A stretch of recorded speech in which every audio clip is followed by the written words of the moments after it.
Gold trusted gold buyers మీరు తాకట్టు పెట్టిన బంగారాన్ని విడిపించి ఈ రోజు ఉన్న మార్కెట్ ధరకు కొనబడును. నేను ఇందాక ఇంట్రోలోనే చెప్పేసిన ఆ, అంటే ఆయన రాస్తే ఉమ్, మీరు దాన్ని చదవటానికే పుట్టిన ఆయన అంశ అని చెప్పి మీరు చెప్తున్నారు. అవును. ఎలా నమ్మాలి ఏంటి? ఎంతో మంది ఉంటారు రాములు అనే పేరుతో, ఆ, మీరే ఆయన అని చెప్పి మేము ఎలా నిర్ధారణ చేసుకోవాలి? స్వామివారు రాసింది 400 సంవత్సరాలు. వారి యొక్క వారు 175 సంవత్సరాలు జీవించారు. మామూలు కాదు. 175. 175 180 అని వాళ్ళు చెప్తారు.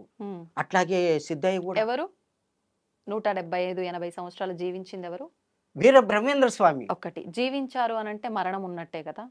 వీళ్ళకు మరణం ఆయన సమాధి జీవ సమాధిలో కూర్చున్నాడు, మాయమే వెళ్ళిపోయాడు.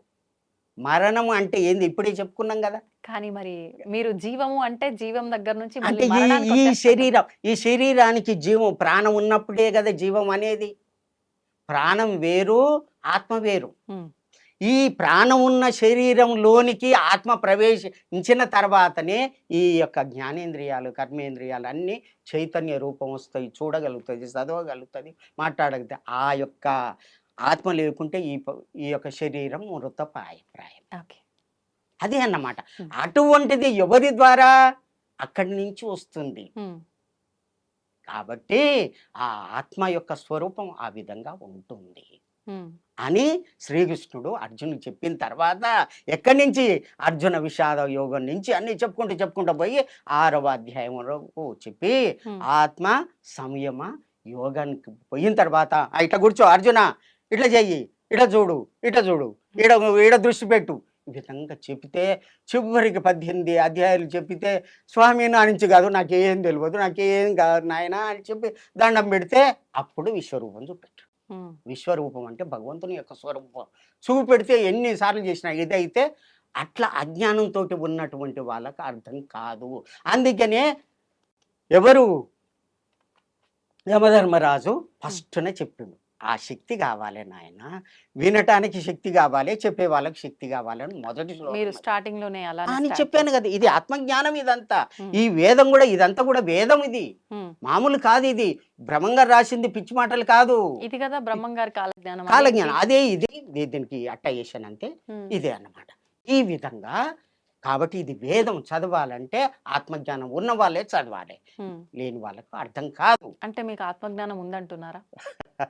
ఆత్మజ్ఞానం ఉన్నది కాబట్టి మీ ముందు కూర్చున్నా కాలజ్ఞానం గురించి చెప్పగలుగుతున్నా. అది ఇది. ఆ విధంగా కాలజ్ఞానములో 2వ సౌజన్యంలో మునుగోడు సమితి ఉన్నది, నల్గొండ జిల్లాలో ఉన్నది. దానికి ఊకొండి అని చెప్పి కొద్ది దూరంలో ఊకొండి అని ఉన్నది. ఆ ప్రాంతంలో జన్మిస్తాడు. ఆ రామగిరి నల్గొండ అని 2 కలిసి ఉన్నవి. 2వ అధ్యాయం అన్నారు కదా, ఎక్కడుంది 2వ అధ్యాయంలో?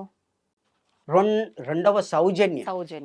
ఊకొండి రాయంలో రామనగరమందు మునుకోటి అగ్రహారంలో రామయోగి పుట్టి పెరుగుతున్నాడు. 61. ఇక్కడ డేట్ డేటు అప్పటికే అని ఇచ్చిండు. ఆ ఏమని ఇచ్చిండు? 25/7/1953 నాటి డేట్. అంటే మీరు చెప్పింది ఇప్పుడు ఈ కాలజ్ఞానం యొక్క గ్రంథాలు బయట కనిపించి అందరికి దొరికింది 1961లో. ఈ 2వ సౌజన్య ఇది దాంట్లో 2వ సౌజన్య ఇది కాలజ్ఞానం అంతకుముందు రాసిండు. ఈ 2వ సౌజన్యాన్ని బ్రహ్మంగారి మఠంలో బ్రహ్మంగారు ఉన్నటువంటి సంసారిక అంటే భార్య పిల్లలతోటి ఉన్నటువంటి గృహం ఒకటి ఉంది. ఆ లోపల ఒక పుట్ట ఉంది. ఆ పుట్టకు స్నానం పూజ చేస్తారు. బ్రహ్మంగారు వెళ్ళిపోయిన తర్వాత 61లో ఆ పుట్టకు పూజ చేస్తుంటే అక్కడ ఉన్నటువంటి విగ్రహాలను పూజ చేస్తుంటే ఒకనాడు అదృశ్య రూపకంగా అక్కడ ఈ పత్రిక దొరికింది. మహిమ భగవంతుని యొక్క మహిమ చేత దొరికింది. అది ఎవరు రాసింది కాదు, ఏది చేసి మహిమతోటి అక్కడ దొరికింది. ఇదంతా చదివేసరికి దాంట్లో ఉన్నది 61లో ఇది దొరికింది. మీరు అప్పటికే జన్మించి ఉన్నారు అని రాసి ఇక్కడ రాయబడి ఉన్నది. ఓకే. ఇది ఇంకొకటి రాయంగానే కాదు, ఎంతో మంది ఉంటారు కదా ఆ గ్రామంలో, కానీ ఇది చదివి చెప్పాలి. రాములని పేరుండగానే కాదు కదా అందరూ శ్రీరాముడు అవుతారా? ఇది చదివి చెప్పాలి. నువ్వు డిగ్రీ చదివినంత మాత్రాన ఇంకో అతను 2వ తరగతి చదివినంత మాత్రాన నేను కూడా చదువుకున్నా నువ్వు కూడా చదువుకున్నావు అంటే ఈ మాటలు చెప్పగలుగుతాడా? లేదు. 2వ తరగతి చదివిన వ్యక్తికి డిగ్రీ చదివిన వ్యక్తికి ఇదే భేదం ఉంటది కదా. అది అన్నమాట ఓకే. తారతమ్యం. ఇప్పుడు మీరు అన్నట్టుగా రాములు అనే వ్యక్తి ఎంతో మంది ఉంటారు. ఇక్కడ రామయోగి జన్మించి ఉన్నారు అని ఉంది. అవును. మీరే అని సాక్ష్యం ఇంకొకటి ఏదైనా ఇంకొకటి ఉందా? ఉన్నది. ఎక్కడ ఉంది? 6వ అధ్యాయం అంటే ఇందాక మీరు చెప్పినట్టుగా అక్కడ మీ గురించి రాయబడి ఉంది అక్కడ రామయోగి ఇప్పుడు 2వ సౌజన్యంలో ఇట్లా పుడతాడని రాసింది. రాసింది. ఇది రాసింది మాత్రం 400 సంవత్సరాల క్రితం. ఇది 400 years బ్యాక్. బ్యాక్. అది అదేం మన్నా అడ్రస్ ఇచ్చిండు. ఇది మాత్రం ఇట్లా జన్మిస్తాడు. ఓకే, ఒకసారి మనం ఇది కూడా చదివి చెప్దాము, మీరు అర్థం. శ్రీ గురు సార్వభౌమ శ్రీ గురుచరణ దక్షిణ భాగమందు రాజకూపము నివాసము చేయు గృహస్థ ఆశ్రమమునందు నారాయణగిరికి ఉత్తరమందు మేను లేని కొడుకు తల్లి మగని మరది అన్న తండ్రి ఉదయించినాడు. ఒక మీనుగా దొరసానిగల అగ్ని బీజంబులు 4 మొదలు తుద సాలగ్రామ స్వరూపులైన నా భక్తులైన వారి సముఖానకు అగ్ని బీజంబులు 4 తుదలు పర్ణశాల నామం గలవారు సుముఖనకు వ్రాస పంపిన లిఖితము. ఏంటిది అర్థం? దానికి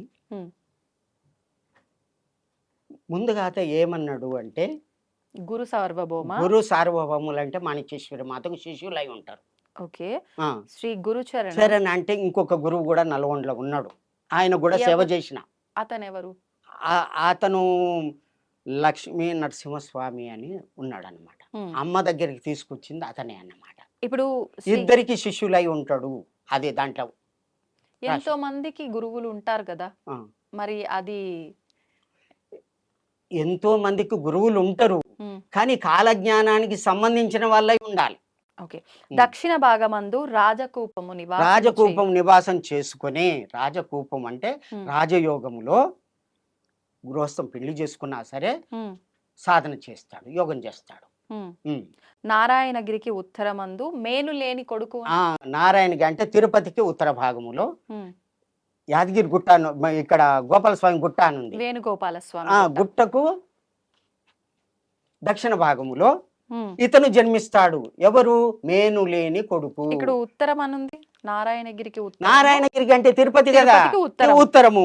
ఇక్కడ వేణుగోపాల స్వామికి దక్షిణము. ఇక్కడ అలా ఎక్కడ మెన్షన్ చేసి వేణుగోపాల స్వామి ఉన్నది. ఓకే.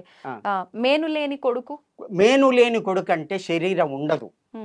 శివుని యొక్క త్రికోటి నుంచి వెళ్ళినటువంటి జ్వాల వలన మన్మధుడు భస్మం అవుతాడు. రతీదేవి ప్రార్థన వల్ల మళ్ళీ జన్మ ఇస్తా అని చెప్పి శ్రీకృష్ణునికి కొడుకుగా పుడతాడు. నేను లేని కొడుకు అంటే ఇప్పుడు మనం మన్మధుడు ఇప్పుడు ప్రతి సంవత్సరం కూడా మనం పండుగ చేస్తాం, హోలీ జరుపుకుంటాం. ఆ యొక్క మన్మధుని యొక్క శరీరము కాలిపోయింది. శ్రీకృష్ణుని కొడుకుగా పుడతాడు. అతని తల్లి పేరు రుక్మిణీదేవి, ఆ భర్త శ్రీకృష్ణుడు. ఆ శ్రీకృష్ణుని యొక్క మరిది అర్జునుడు. అర్జును యొక్క అన్న ధర్మరాజు. తండ్రి అంటే యమధర్మరాజు. ఉదయం పుట్టిండు. ఈ పైన అంశతోటి జన్మించిండు. అంటే ధర్మం తప్ప ఇంకేమి లేదు. ధర్మదేవతే ఈ విధంగా జన్మించడం జరిగింది. తర్వాతది ఒక మేనుగా దొరసాని గల. మేనుగా దొరసాని అంటే కేచర్య ముద్ర. మేనుగా దొరసాని అంటే భ్రమరాంబిక. ఆ యొక్క అమ్మ పదాలలో 4 అక్షరాలు ఉండాలి.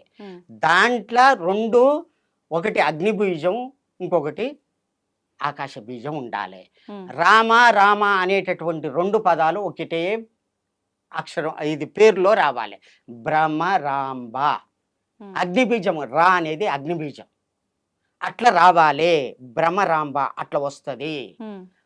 తర్వాత అగ్నిబీజంబులు 4 మొదలు తుద సాలగ్రామ స్వరూపులు. ముందుగా రాముణ్ణి సాలగ్రామం రామ రామ అని 2 సార్లు రావాలి. వచ్చింది. తర్వాత నా భక్తులైన వారి, నా భక్తులు బ్రహ్మంగారి యొక్క భక్తులై ఉండాలి. అగ్నిబీజంబులు 4 తుదలు పర్ణశాల నామం కలవారు. పర్ణశాలను కట్టింది ఎవరు? శ్రీరాముడు. కాబట్టి రామ అనే పేరు ఉండాలి. ఇది చదివి ఈ కాలజ్ఞానం చదివి చెప్పేటటువంటి వ్యక్తి ఎవరైతే వస్తారో వారికి రాములు అనేటటువంటి పేరు ఉంటుంది అని అక్కడ చెప్పాడు, ఇక్కడే చెప్పాడు. ఆ శక్తి వారికే ఇస్తున్నాను. ఓకే. ఇది మీకు ఎప్పుడు తెలిసింది దీని గురించి? నేను అమ్మ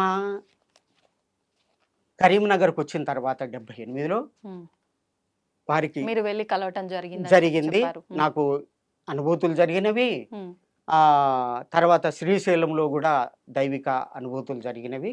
తర్వాత 1980లో అమ్మగారు యానవందిలో యోగ శిక్షణా కేంద్రం అని పెట్టి అందరికీ యోగాన్ని నేర్పిస్తున్నారు. అటువంటి టైంలో నేను కూడా కూర్చున్నాను. ఈ వీరధర్మజ ఉద్భవ అనేటటువంటి 5వ అధ్యాయంలో ఉన్నటువంటి ఆ పేజీని తన ధ్యానములో చూసుకొని ఇది ఈ కాలజ్ఞానం వాళ్ళకిచ్చి చదివించండి ఈ పేజీ అని అందరికి ఆ శిష్యులే కాదు వేల మందికి అందరికి ఇస్తున్నారు. ఎవ్వరు కూడా దానికి జవాబు చెప్పలేదు, మాకు తెలియదు అన్నారు. నాకు ఇచ్చారు, నేను చదివాను. చదివిన తర్వాత దానికి టగటగా అర్థం చెప్పేశాను. తర్వాత 86లో నాకు ఇదే పుస్తకం, స్వయంగా ఇదే పుస్తకం నాకు దైవికంగా రావడం జరిగింది నా దగ్గరికి. ఎలా అంటే ఎవరు పంపించారు? అంటే బ్రహ్మంగారి మఠం, ఫ్రమ్ బ్రహ్మంగారి మఠం అని ఉన్నది. అంతే, పర్సన్ ఎవరైనా ఏమి లేదు. నా ఇంటికి వచ్చి పేరు రాసింది, రాములు అని రాసింది, టీచరు ఇట్లా తెలుగు పండిట్ అని రాసి ఉన్నది. వచ్చింది. వచ్చిన తర్వాత ఇది తీసి స్వామి నాకేమనిపించిందంటే నా గురించి ఏమన్నా ఉండొచ్చునా ఈ పుస్తకంలో అని నా మనసులో అనిపించింది. అదే ఆ విషయం 6వ అధ్యాయం వెళ్ళింది. ఇట్లా చూడగానే నిన్ను చూడు, నీ ముఖం చూడు, నువ్వు అడిగే చూడు, నీ గురించి ఏమని వ్రాయాలే అని వ్రాసి ఉంది. అంటే అర్థమైంది నా గురించి దీంట్లో ఉన్నదని అర్థం కదా. ఆ విధంగా నాకు అనుభూతి కలిగి ఒక 5 రోజుల్లో పూర్తి చదివేసి ఒక సంస్కృత పండితుని దగ్గరికి పోయి దీని అర్థాలు చెప్పంటే ఈ అర్థాలు చెప్పరు, ఏ నిఘంటువుల్లో ఉండవు, ఇది ధ్యానం వల్లనే తెలుస్తుంది, సమాధి స్థితిలోనే తెలుస్తుంది, ఇది ఎవరు చెప్పరు, ఇది అర్థం కాని వాళ్ళంతా కూడా ఏమంటారంటే ఇవన్నీ తప్పు ప్రక్షిప్తాలు, అదంతా బ్రహ్మంగారు ఒక పిచ్చోడు పిచ్చిరాతలు అని చెప్తారు అని అన్నాడు. అప్పుడు అట్లా కాకూడదు, బ్రహ్మంగారి మాట తప్పు చేయకూడదు అని చెప్పి సాధన చేసి 7 సంవత్సరాలు సాధన చేసి తపస్సులో కూర్చుంటే అమ్మ సరస్వతి మాత దర్శనమయ్యారు. అప్పుడు నాకు ఈ యొక్క జ్ఞానం కలిగింది. అమ్మగారి దయ వల్ల రాములు దీని మీద వాచ్యంగా అందరికీ తెలిసేటటువంటి విధంగా పుస్తకాలు రాయమంటే కొన్ని పుస్తకాలు వ్రాశాను. అందరికి 30 సంవత్సరాలు ప్రచారం చేశాను. అహింసా ధర్మాన్ని, ఈ కాలజ్ఞానాన్ని ప్రచారం చేస్తూ ఈ విధంగా ఉండడం జరిగింది. ఇప్పుడు అంత్యస్థితి వచ్చింది కాబట్టి ఇప్పుడు చెప్తే భక్తులు మేలుకుంటారని చెప్తున్నారు. ఏం పుస్తకాలు రాశారు మీరు? మీరు రాసిన పుస్తకాలు ఏంటి? ఈ అమ్మ చరిత్ర ఒకసారి చెప్పండి. వారు దత్తాత్రేయులు చెట్టు మీద కూర్చొని అమ్మ తపస్సు చేసేది శ్రీశైలంలో, చుట్టూ ఏంటివి పులులు ఉండే అని చెప్పిన కదా, ఇట్లా ఉండేది. వీరే ధర్మజులు, వీరే దత్తాత్రేయులు, వీరు నా యొక్క అడ్రస్సు ఇదంతా కూడా పుస్తక గ్రంథకర్త. అంటే అనుభవాలు మాతాజీ మీకు చెప్పినవన్నీ కూడా మీరు పుస్తక రూపంలో చేశాను. ఈ దీంట్లో నేను చెప్పినవన్నీ చాలా ఉన్నాయి. అది ఎట్లా దేవులకం ఎట్లా పోయింది ఏం కదా, ఇది మాంసం తినకూడదు అని అమ్మ చెప్పిన విషయాలన్నీ కూడా దీంట్లో శాస్త్రపరంగా నిరూపించినవి.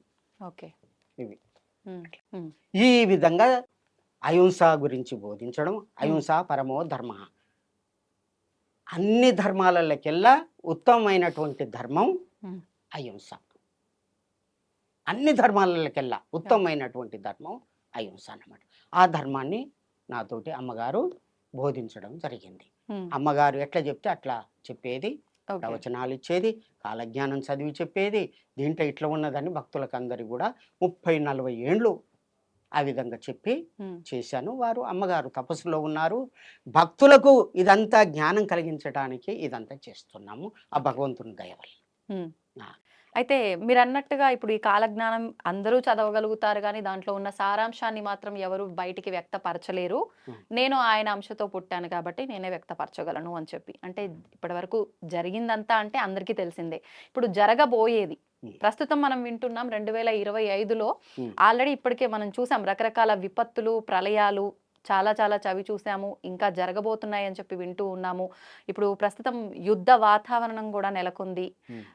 కొన్ని దగ్గరలో దాడులు జరగబోతున్నాయి అని చెప్పి, బాంబు దాడులు జరగబోతున్నాయి అని చెప్పి రకరకాలుగా మాట్లాడుకుంటున్నాం. ఎవరెన్ని చెప్పినా కూడా ఎంతవరకు ఉందో వాస్తవం అని చెప్పి ఒక మూఢనమ్మకంగా కొట్టిపారేస్తుంటాము. కొన్ని సందర్భాల్లో నమ్ముతూ ఉంటాం. కానీ బ్రహ్మం గారి కాలజ్ఞానం అనేసరికి ఖచ్చితంగా ఇప్పటి వరకు మనం చూసిన దాన్ని బట్టి అన్ని జరిగాయి, ఇక మీదట కూడా జరుగుతుంది అనే నమ్మకం ప్రతి ఒక్కరికి ఉంటుంది. మరి మీరు ఈ పుస్తకం చదవగలుగుతారు, దాంట్లో వివరించగలుగుతారు, మీకు అర్థమవుతుంది ఏముంది ముందర ఏం జరగబోతోంది ఇక ఆ. మీదట. వారే కాలజ్ఞానంలో ఏకాదశ అధ్యాయము వీరధర్మజ చరిత్ర అని రాసిండు. సంస్కృతంలో రాసిండు, ఉమ్, ఉమ్, తెలుగులో కూడా పదాలు అర్థమయ్యేటట్టుగా అది ఖగోళ శాస్త్రం, ఉమ్, మామూలు విషయం కాదు. అది ఖగోళ శాస్త్రం, అది జ్యోతిష్యం ఉంది. ఖగోళం జ్యోతిష్యం అంతా మిళితం చేసినటువంటి ఆ ఒక కాలజ్ఞానం. ఒక కాలజ్ఞానం మొత్తం కాదు, ఏకాదశ అధ్యాయం రాశాడు. ఒక First 11 అధ్యాయం ఒకటే అధ్యాయం ఉహుం, అదంతా రాశారు. దాంట్లో చివరిన ఎండు చేస్తున్నాడు. ఇక ఆహా, ఎండు చేస్తూ చివరిన మీనరాశి నుంచి మొదలు పెట్టాడు. వారు రాసిందే, ఉమ్, దాన్ని డేట్లలో తీసి నేను చెప్తున్నాను. అలాగే. శని మీనరాశిలో 29/3/2025 నాడు ప్రవేశించింది. మొన్న ప్రవేశించింది. అయితే అప్పటి నుండి 2/6/2027, అయితే 2.5 సంవత్సరాలు శని ఒక రాశిలో ఉంటాడు. ఉమ్, మీనరాశిలో ఇప్పుడు ప్రవేశించి ఉన్నాడు. ఉమ్, ఉన్నాడు. అప్పుడు ఏం జరుగుద్ది అని రాసిండంటే, వారు ఉమ్, మ్లేచ్ఛ నాశనం. మ్లేచ్ఛ మ్లేచ్చులు అంటే నానా భక్షక మ్లేచ్ఛ అని వేదవ్యాసుడు చెప్పిండు. ఉమ్, నానా భక్షక, ఏది పడితే అది తినేటటువంటి వాళ్ళు, ఏది దొరికితే అది, ఉమ్, గుడ్డు మాంసం కావచ్చు, ఏది మాంసం కావచ్చు, పంది మాంసం ఏదైనా సరే, ఉమ్, నీతి నియమం లేదు, ఇది తప్పు ఇది ఒప్పు లేదు, అటువంటి తప్పుడు పనులు చేసి తిరిగేటటువంటి వాళ్ళంతా కూడా వాళ్ళని మ్లేచ్చులు అంటారు. ఉమ్, కులం అని కాదు, ఓకే. మతం అని కాదు, ఆ విధంగా ఉన్నటువంటి వాళ్ళంతా కూడా నాశనం అవుతారు ఈ 2.5 సంవత్సరాలు. ఒక రకంగా భగవంతుడిని నమ్మని అజ్ఞానులు అనుకోవచ్చా? నమ్మకపో, ఆ, నువ్వు దైవికంగా ధర్మంగా ఉంటే చాలు. ధర్మం ముఖ్యం ఇక్కడ, ధర్మం ఉండాలి కదా. ఉండాలి. ధర్మం 4 పదాలు కదా. ఉమ్, ఉమ్, ఒకటి ఒకటే ఉంది. సత్యము, ఉమ్, రెండవది దయ, ఉమ్, మూడవది తపస్సు, నాలుగవది దానము. దీన్నే సనాతన ధర్మాలు అంటారు. ఉమ్, మేను ఉండేటటువంటి భాగవతంలో చెప్పినట్టు ఈ 4, దీనికి ఎన్నో వేలు ఉపధర్మాలు అవన్నీ కూడా చెప్పొచ్చు. ఉమ్, ఉమ్, ఇవి ముఖ్యంగా 4. ఈ 4లో ధర్మంగా ఉండాలంటే ఉమ్, నువ్వు ఉండు అంటే ఉంటారా?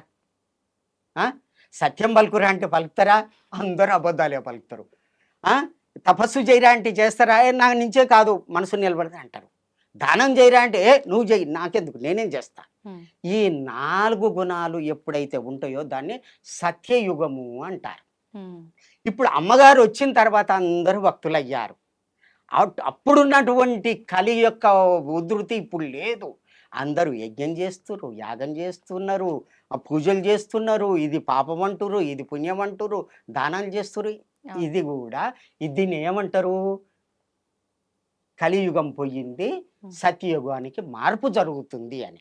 కానీ ఒకటి ఏంటంటే, ఒక షాప్లకు వేరు మీరు అయితే వాడు మర్చిపోయి ఒక 10,000 సొమ్ము నీకు ఇస్తాడు. దొరికింది కదా అని చెప్పి ఒక 100 రూపాయలు ఇచ్చి అది సంతోషంగా వానికి తెలియదని చెప్పి నువ్వు ఇంటికి తీసుకొస్తావు. ఆ భావన పోవాలి. ఓకే. ఆ భావన పోయినప్పుడే సత్యయోగం వస్తుంది. అది ఎప్పుడు వస్తుంది అంటే ఇది చెప్తున్నాడు. అది మీనరాశిలో శని ప్రవేశించినప్పుడు 2.5 సంవత్సరాలు మ్లేచ్చులంతా కూడా పోతారు. మేషరాశికు ఎప్పుడు వస్తుండు? 3/6/2027కు వస్తున్నాడు. వచ్చి 7/8/2029 వరకు ఉంటాడు. అప్పుడు కొద్దిగా మాత్రమే మేలు జరుగుతుంది. భయంకరమైనటువంటి స్థితి జరుగుతుంది లోకం మీద. మన భారతదేశంలో మాత్రం 2027 నుంచి 29 2 సంవత్సరాల మధ్య 2.5 సంవత్సరాల మధ్యకాలం ప్రపంచం అంతా కూడా ఇదైతుంది. మన యొక్క భారతదేశం వ్యక్తే ప్రపంచానికి అధిపతి అవుతాడు. రాజుల కాలం పోయింది. రాజరికాలు కొన్ని దేశాలకే ఉన్నాయి, వాళ్ళు పోతారు. అంతే కదా. ఇప్పుడు రాజుల కాలం లేదు. ఆయన ఏమని చెప్పిండు, ఉమ్, రాజుల కాలం పోతుంది ఇప్పుడు పంచాయతీ రాజ్యం వస్తుంది అన్నాడు. పంచాయతీ రచ్చకొట్టములందు మొత్తుకునేరు అని రాశాడు. ఉమ్, రచ్చకొట్టములు అంటే పంచాయతీ రాజ్యాలు వస్తుంది, రాజుల కాలం పోతుంది, పంచాయతీ రాజ్యం వస్తుంది అని క్లియర్గా రాశాడు. ఉమ్, తర్వాత బస్సులు వస్తాయి, హరి నీల తామ్ర శకటములు ఓ ఊర్లకు ఊరికేనుమా అంటాడు. అంటే బస్సులు అన్నీ తిరుగుతుంటాయి. అప్పుడు ఉన్నాయా? ఆ? విమానాలు నడుస్తాయి అన్నాడు. ఉమ్, వచ్చినాయి కదా. సూత్రప్రాయంబుగా ఉమ్, పట్టాలు వేసి పొగబండ్లు నడిపిస్తారు అన్నాడు. trains. నడిపించింది కదా. ఉత్తర దేశాన సత్తుగా ప్రజలంతా కత్తులతో వేటలాడేరు, మా కత్తులతో పొడుచుకొని చేస్తారు. చదివింది కదా. ఉత్తరా దేశాన వైశ్యకులామందు ఉత్తమ గాంధకుడు పుట్టేను. ఉమ్, వైశ్యకులవుడు ఆయన పుట్టిండు కదా. ఉమ్, ఏడ తప్పు ఏ ఆడ జరగలేదు, ఉమ్. జరిగినాయి కదా. కానీ కొన్ని బ్రహ్మంగారు చెప్పిన అంటే జరగనివి కూడా ఉన్నాయి అంటారు కదా. అంటే జరుగుతాయి అని అర్థం కదా. ఉమ్, జరగని ఉన్నాయి జరుగుతాయి అని అర్థం కదా. అయితే ఆ విధంగా జరుగుద్ది. ఉమ్, తర్వాత కించిత్తు కొద్దిగా మన భారత్, కానీ హైదరాబాద్ మాత్రం చాలా బాగుంటుంది. ఇక్కడనే కృష్ణా గోదావరి మధ్య, ఈ కృష్ణా గోదావరి మధ్యలో భగవంతుడు జన్మిస్తాడు. ఈ ప్రాంతంలో తిరుగుతాడు. ఇక్కడనే కదా పుట్టింది అమ్మ. ఉమ్, ఈ మధ్య భాగంలోనే అమ్మ పుట్టింది. అట్లాగే వారణాసి అంతు మేమయం, వారణాసి వరకు కూడా నేనే చూసుకుంటా. ఉమ్, గౌతమం చేయవా, నేను చూసుకుంటాను. తర్వాత బాదామి ఏకమే రాజ్యం, బాదామి అంటే బెంగళూరు దగ్గర ఉంటుంది, అంతవరకు చూస్తాను. అదే కాకుండా ఉమ్, కావేరి గిరిజాతోయం వైకుంఠ రంగ మందిరం అంతవరకు కూడా, అంటే రామేశ్వరం వరకు కూడా నేను పరిపాలన చేస్తాను. నా భక్తుల్ని రక్షించుకుంటాను. మిగతా వాళ్ళంతా కూడా పాపాత్ములంతా నాశనం అవుతారు. ఉమ్, ఇది జరుగుద్ది, జరిగి తీరుతుంది. సత్యం సత్యం న సంశయ. ఈ విధంగా జరుగుతుంది. ఇప్పుడు 29 తర్వాత నెక్స్ట్. ఈ 29 ఇదైన తర్వాత వృషభ రాశికి శని ప్రవేశమవుతాడు. ఎప్పుడు అంటే 8/8/2029కి ప్రవేశించి 30/5/2032 వరకు ఉంటున్నాడు. అప్పుడు ఏం జరుగుద్ది? బాంబింగ్ జరుగుద్ది. ఎక్కడ? మన భారతదేశానికి ఈశాన్య మూలం అంటే కలకత్తా. కలకత్తాలో గంగా నది, అక్కడ పోయిన తర్వాత ఉగ్లీ అని పేరు పిలుస్తారు గంగా నదిని. ఆ ఉగ్లీలో ఆ ప్రాంతంలో బాంబింగ్ అవుతుంది. అక్కడ విషగాలి మొదలవుతుంది. ఆ గాలి అంతా కూడా మన భారతదేశానికి ఇదంతా చుట్టుకుంటుంది. ఆ గాలి పీల్చగానే అందరు చేస్తారు. చైనా తోటి వచ్చేటటువంటి అవకాశం ఉన్నది. అంటే భగవంతుడు తప్పియొచ్చు. అది కూడా వచ్చేటటువంటి ప్రమాదం తప్పియడానికే కదా పూజలు చేస్తాం మనం. గ్రహ దోషాలు ఇవన్నీ ఎందుకు చేస్తాం? ఆయన పూజ చేస్తే ఇట్లా అవుతుంది, ఈయన పూజ చేస్తే అట్లా అవుతుంది అంటే అవుతుంది, నిజమే. ఆ దోషాలు కూడా తొలగియొచ్చు. అకాల మృత్యుహరణం అని పూజలో మనం అంటాం కదా, ఆ పూజ చేస్తాం కదా. అకాలంగా వచ్చేటటువంటి మృత్యువులు కూడా పూజ వల్ల తొలగిపోతాయని అర్థం కదా. ఇది కూడా భగవంతుడు తొలగియవచ్చు, కానీ ఇట్లా ఉంటుంది అది. అప్పుడు యుద్ధం జరగవచ్చు. అయినా సరే, బాంబింగ్ అయినా సరే, ఇక్కడ ఉన్నటువంటి భగవంతుడు దాన్ని నిరోధిస్తాడు. అక్కడ చూడండి, ఒకటి పాకిస్తాన్లో చేసినటువంటి బాంబులు అన్నీ కూడా మన భారతదేశానికి పక్కన ఉన్నటువంటి ఒక దేవాలయం ఉంది. ఆ దేవాలయం దగ్గర పడినటువంటి బాంబులు పేలవు. ఆ తల్లి కాపాడుతుంది. అంటే మన దగ్గర ధర్మం ఉందనే కదా. అవునా కాదా? ఈ సాక్ష్యం అండి ఇది, మీరు చూడొచ్చు. అట్లాగే ఇక్కడ ఉన్నటువంటి భగవంతుడు ఎవరు ఎటువంటి బాంబులు వేసినా సరే ఆయన రక్షిస్తాడు. ఎట్లా శ్రీకృష్ణుడు అర్జునుడు రక్షించలే, ఎటువంటి ఇది బాణాలు వేసినా కానీ అన్ని లేకుండా ఆంజనేయ స్వామిని పెట్టి ఇది చేసిండు కదా. చివరికి అర్జునుడికి చెప్పడానికి ఆంజనేయ యువతలకి రాగానే రమ్మనంగానే వచ్చిండు. ఆ యొక్క రథమే పేలిపోయి. ఆ విధంగా జరుగుద్ది. భగవంతుడు రక్షిస్తాడు. కలికి భగవానుడు పుట్టాడు. అమ్మనే కాదు, మళ్ళా తాను వస్తా అన్నాడు కదా. ముందు కదా పంపిడు, తర్వాత వస్తా అన్నాడు కదా. మళ్ళీ అదే గ్రహస్థితి. ఏది? చంద్రుడు, సూర్యుడు, గురువు ఏకరాశిలో సమస్యంతి అని చెప్పుకున్నాం కదా. మళ్ళీ 12/8/2026 నాడు మళ్ళా వస్తుంది. సేమ్ అదే గ్రహస్థితి. దానివల్ల అది అంటే ఈ మధ్యకాలాన్ని సంధికాలం అంటారు. దానికంటే ముందు కలికి భగవానుడు ఆయనే పుట్టాలి. ఎవరు? మహావిష్ణువే పుట్టాలి. ఒరిస్సాలో పుట్టడం. ఒరిస్సాలో పుట్టాడు. ఆ భవిష్యమాలిక గురించి ఇది కాలజ్ఞానం ఎట్లా వీరబ్రహ్మేంద్ర స్వామి రాసిండో. శ్రీకృష్ణుని యొక్క స్నేహితులు 5గురు వారి యొక్క అంశతోటి పుట్టి పూరి జగన్నాథులో కూర్చొని వటవృక్షం కింద కూర్చొని భవిష్యమాలిక అనే గ్రంథాన్ని రాసిండ్రు. ఎప్పుడు జరిగింది ఇదంతా? ఏ సంవత్సరంలో? 1485 మ్మ్. తర్వాత జరిగింది. అయితే రాసిన దాంట్లో ఏముంది, ఇప్పుడు జరిగేదంతా కూడా రాసింది. పాకిస్తాన్ అనే పేరు ఉంది, అప్పుడు లేనే లేదు పాకిస్తాన్ అని మ్మ్. మ్మ్. పేరు రాసినాడు. అవన్నీ కూడా క్లియర్గా రాసింది. అది కూడా నేను చదివాను. మ్మ్. భవిష్యత్ పురాణం చదివాను, భవిష్యమాలిక చదివాను, మ్మ్. ఇటు భాగవతం చదివాను, భగవద్గీత చదివాను, ఈ కాలజ్ఞానం చదివాను. ఏ ఏ పురాణాల్లో కూడా ఏ ఏ గ్రంథాల నుంచి ఈ విధంగా ఉన్నదో అదంతా కూడా చదివి మేము ముందు కూర్చున్నాను తల్లి. ఒట్టిగా రాలేదు నేను, మ్మ్. గట్టిగా వచ్చే అందరికీ కూడా చెప్పడానికి వచ్చాను.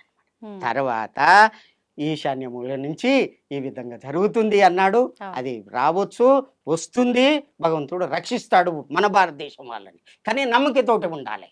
మ్మ్. ఓం నమో భగవతే వాసుదేవాయ వాసుదేవాయ. ఇదే చెప్పిండు. ఓం నమో భగవతే వాసుదేవాయ అని అదే వెళ్ళిపోతుంది అంతే. మ్మ్. అక్కడ మాలికలో ఏమని చెప్పిండంటే మాధవాయ నమః అంటే వెళ్ళిపోతుందట మ్మ్. అంతే. అవి ఏమీ కావు, ఓకే. నీళ్ళు అయిపోతాయి. భగవంతుడు రక్షిస్తాడు. మ్మ్. తర్వాత మిథున రాశికి శని ప్రవేశం అయిన తర్వాత 31/5/2032లో ప్రవేశిస్తున్నాడు. మ్మ్. తర్వాత 11/7/2034 వరకు ఉంటుండు. మ్మ్. అప్పటి వరకు నేను ఇంతకుముందు చెప్పాను కదా, ఒక షాపులోకి పోయి ఇట్లా చేసి అవును. ఆయన చూస్తలేడు, ఆహా అలాంటిలో- బాగుంది అని నీ అవును. భావన వచ్చింది కదా, అది కూడా ఉండదు. అందరూ కూడా సత్య పురుషులై నువ్వు ఈ విధంగా వచ్చావు, నేను ఇట్లా తీసుకపోతే తప్పవుతుంది అని చెప్పి నువ్వు డబ్బులు కట్టి తెచ్చుకుంటావు. మ్మ్. దాన్నే సత్యయుగ లక్షణము అంటారు. ఓకే, అర్థమైంది కదా. అర్థమైంది. అది ఆనందనామ సంవత్సరం 2034 కలియుగ ధర్మం, ఇప్పుడున్నటువంటి కలియుగ ధర్మం ఏదైతే ఉందో మ్మ్. అంటే పాపం చేయుట, హింస, క్రోధం ఇదన్నీ ఉన్నాయి కదా, మ్మ్. అవన్నీ కూడా పోతవి. ఎప్పుడు 34. 34లో పోతాయి. సత్యయుగ ధర్మం నిలిసే అంటే ధర్మం హరి ఎక్కువగా ఉంటుందనా? గోవింద గోవింద బ్రహ్మం శివ గోవింద గోవింద బ్రహ్మం. మ్మ్. అమ్మా ఈ విధంగా మరి జరుగుతుంది. కలియుగం అంతం అని అంటున్నారు కదా, ఇది కలియుగం ఇదేనా అంతం ఇంకా? అంతే కదా. మన కానీ డేట్ మీరు చెప్పాడు కదా, చెప్పినట్టుగా కొన్ని లక్షల సంవత్సరాలు అయింది, మొత్తం ఇంకా చాలా లక్షల సంవత్సరాలు ఉందంటారు కదా. ఉన్నదానికి తగ్గించిండు కదా, మ్మ్. తగ్గించిండు కదా. తగ్గించిండు. ఈ పాపాల వల్ల ఇప్పటికే ఆ ధర్మం లేదు కాబట్టి నేను వస్తున్నా అన్నాడు. 4,32,000 సంవత్సరాలు కలియుగ సంవత్సరాలు. కానీ 3 ఉంటాయి కలియుగ సంవత్సరాలు ఉంటాయి, మ్మ్. అంతర్యుగం ఉంటది, ధర్మయుగం ఉంటది. 3 రకాలు ఉంటాయి. ఇది ఓ. ధర్మయుగం. ఇప్పుడు రాబోయేది ధర్మయుగం. ధర్మయుగం. 34లో సత్యయుగం అన్న. ధర్మయుగం అంటే సత్యయుగం. ఆయన సత్యయుగం. చెప్పిండు కదా, ధర్మాన్ని నిలబెడతా అన్నాడు కదా. అవును. ధర్మాలు లేవు కదా, 4 ధర్మాలు పోయినాయి కదా. పోయినాయి. అందుకనే భగవంతుడు ఈ భూమి మీదకి మాణికేశ్వరి మాతగా అంటే వీరధర్మజ మాతగా అటు కలికి భగవానునిగా జన్మించడం జరిగింది. మ్మ్. కలికి ఎక్కడ పుడతా అన్నాడు? మ్మ్. శంబల గ్రామంలో పుడతా అన్నాడు. మ్మ్. 12వ భాగవతము 12వ స్కందము 2వ అధ్యాయము 18వ శ్లోకంలో మ్మ్. శంబల గ్రామస్య ముఖ్యస్య బ్రాహ్మణస్య మహాత్మనః శ్లోకం ఏ సంవత్సరంలో? చెప్ ఆయన వేదవ్యాసుడు రాసినటువంటి వేద- ఇది. ఆ. మహాత్మన మ్మ్. విష్ణు యశసః మ్మ్. అనే పేరు ఉన్నటువంటి ఒక బ్రాహ్మణ ఇంట్లో కలికి పుడతాడు. రాదు భవతి భవిష్యతి అన్నాడు, పుడతాడు అన్నాడు. మ్మ్. శంబల గ్రామం ఎక్కడ ఉంది? మ్మ్. అది దివ్యమైనటువంటిది. శంబల అని పేర్లు 4 ఉన్నాయి. అవును. కానీ రాములు అన్నంత మాత్రం నేను రాముని కాదు కదా. మ్మ్. ఆ శంబల అని పేరు పెట్టుకుంటే ఆ ఊరు కాదు కదా. అది దివ్యమైనటువంటి గ్రామం. అది మ్మ్. ఆ గ్రామంలో పుడతాడన్నాడు. మ్మ్. ఆ విధంగా వారిని పంపడం జరిగింది, జన్మించడం జరిగింది. వారికి 19 సంవత్సరాలు ఇప్పుడు. ఇప్పుడు ఉమ్. ఎట్లా ఉన్నాయి అనుకున్న వాళ్ళకి అతని యొక్క కండ్లు మీరు చూసారా? ఎంత అందంగా ఉన్నాయో, మ్మ్. చాలా అందమైనటువంటి కండ్లు. మ్మ్. అజానుభావం అరవింద దళాయతాక్షం. ఎందుకు ఆయన ఇంకా బయటికి రాలేదు మరి? జన టైం రాలేదు. మ్మ్. చాలా చక్కటి బ్రాహ్మణ వంశంలోనే పుట్టాడు. ఎప్పుడు బయటకు వస్తారు సమాజం దృష్టికి? ఇప్పుడు వస్తుంది, టైం వచ్చేస్తుంది. అందరికి భక్తులకు దర్శనం ఇస్తాడు. మ్మ్. అంటే ఎంత సమయం ఉంది? ఇంకా 28 28 సంవత్సరాల? ఇప్పుడు మేము చూస్తున్నాం, పోతున్నాం, దర్శనం చేసుకుంటాం, మాకు పర్మిషన్ ఉంది. ఆ, మేము పోతున్నాం, చూస్తున్నాం, ఎన్నో మహిమలు. నేను ఆశ్రమంలో కూర్చొని తపస్సు చేస్తే ఆకాశం నుంచి శబ్దాలు వచ్చినాయి. ఇది నిజమా కాదా, ఇతను చెప్పేది నిజమా కాదా అని చెప్పి ఉమ్, 13/3/2022 అనుకుంటా మధ్యరాత్రి 1ంటికి కూర్చున్నాను. వీళ్ళంతా చెప్పేది నిజమా కాదా అని. ఉమ్, నాకు వాస్తవం, నేను తప్పు చెప్పే అబద్ధం ఆడే అవసరం లేదు. మహావిష్ణువు యొక్క దర్శనం జరిగింది. మహావిష్ణువు దర్శనం జరిగింది ఉమ్, అంటే వాళ్ళకి ఫోన్ చేశాను. ఉమ్. ఫోన్ చేసి ఎవరికి? ఇక్కడ ఈ అడ్రస్ లో పుట్టిన ఎవరైతే బ్రాహ్మణ కుటుంబంలో పుట్టిన జన్మించారో వాళ్ళకు ఫోన్ చేయడం జరిగింది. వాళ్ళ నెంబర్ మీ దగ్గరికి ఎలా వచ్చింది? భవిష్యమాలిక అని అంత ఇది వస్తుంది, నెట్లో వస్తుంది చూడండి మీరు. ఉమ్, ఉమ్, భవిష్యమాలిక అదంతా కూడా ఎవరు ప్రచారం చేస్తున్నారు అదంతా వస్తుంది, నెంబర్లు కూడా ఉన్నాయి.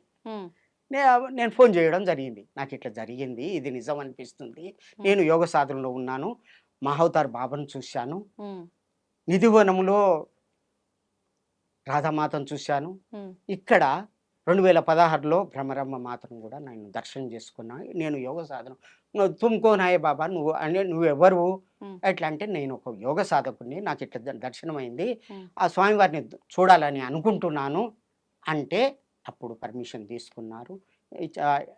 తర్వాత నాకు అనుమతి ఇచ్చారు దర్శనానికి. ఉమ్, టెస్ట్ చేస్తారు ముందు కదా, వారు సరే అంటేనే తీసుకుపోతారు, దర్శనం ఇస్తారు, వారు అంటేనే. ఆ జన్మించిన వారికి తెలుసా నేను పలానా వ్యక్తిని ఇలా జన్మించానని? ఎందుకు తెలియదు? ఉమ్, లేకుంటే అతను భగవంతుడు ఎట్లా అవుతాడు? కాదు కదా. ఉమ్, మామూలు వ్యక్తిని నువ్వు భగవంతుడు అంటే అతను ఒప్పుకుంటాడా? మరి అది కాదు. అట్లాంటివన్నీ కూడా మళ్ళీ 2వ నాడు ఏం జరిగిందంటే, ఉమ్, 3వ నాడు ఏం జరిగిందంటే, ఆకాశం నుంచి శబ్దం వస్తుంది. ఉమ్, ఎవరు లేరు, నా ఆశ్రమంలో ఎవరు ఉండరు, ఉమ్, ఊరికి చాలా దూరంలో ఉన్నాను. అక్కడ 1ంటికి మధ్యాహ్నం 1ంటికి ఇట్లా ధ్యానం చేసుకుంటూ ఇట్లా కూర్చున్నాను. ఉమ్, కూర్చుంటే ఆకాశం జీ, గురూజీ నమస్కార్, స్వామీజీ నమస్కార్, స్వామీజీ నమస్కార్ అని. ఉమ్, నేనెంతటి వాడిని, నాకు నమస్కారం చెప్పేవాడు ఎవరు ఉండరు, ఉమ్, ఇదంతా ఏంది లీలా అని చెప్పి నా మొత్తం తిరిగి చూస్తే ఎవరు లేరు. ఉమ్, ఇదే మాట అక్కడికి పోయి వారిని అడిగిన. ఆ, అడిగితే మై బులాయా తుమారే, తుమ్ సేవా కర్నే కా హాయ్, ఉమ్, సేవ చేసేది ఉన్నది, ఇదంతా సేవనే, భగవంతుని సేవ ఇది. భగవంతుని మాలిక గురించి ప్రచారం చేస్తున్నా, ఉమ్, కాలజ్ఞానం గురించి ప్రచారం చేస్తున్నా, భగవంతుడు పంపిస్తే వచ్చినా అని చెప్తున్నా కదా. అవును. ఇది చెప్పటానికే నా జన్మ ఉమ్, అని భక్తులకు మనవి చేస్తున్నా. జై సద్గురు రూపరహిత వీర ధర్మజ మాతాకి జై, వీర బ్రహ్మేంద్ర స్వామికి జై. ధన్యవాదాలండి. నమస్తే. ధన్యవాదాలు. సర్వే జనా సుఖినో భవంతు. దీన్ని తవ్వండి, తవ్వుతూనే శివలింగం. పరమాత్మకు జీవా సరే దాన్ని అట్లా కప్పేసేయండి, చూపించదండి. Krishna is there. మూర్తి పూజ కాదు, సాక్షాత్ బ్రజేంద్ర నందన భగవాన్ ఉన్నారు మూర్తిలో. ఏమీ ఆశించకుండా ఆరాధించే వాళ్ళు కూడా ఉన్నారా ప్రభుజీ? నిజమైన భక్తి అంటే మనకు తెలియదు కాబట్టి